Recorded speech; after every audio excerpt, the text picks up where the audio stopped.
তাই ভাব।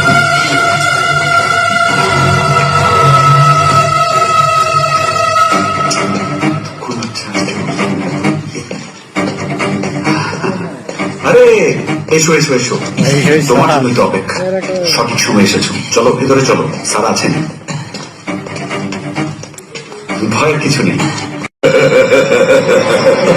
তাদের এক একজনের হাতে সাংঘাতিক কষ্ট।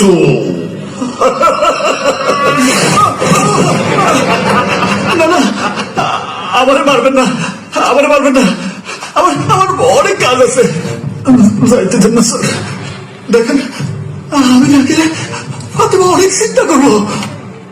ও না এই শহরের তেমন কিছুই চেনে না, গ্রামের মাইয়া তো। ওর প্রতি খুব মায়া না? বউকে বলতে পারছিস না, কিছুতেই বলতে পারছিস না, কিছুতেই না, কিন্তু বলতে হবে যে হ্যাঁ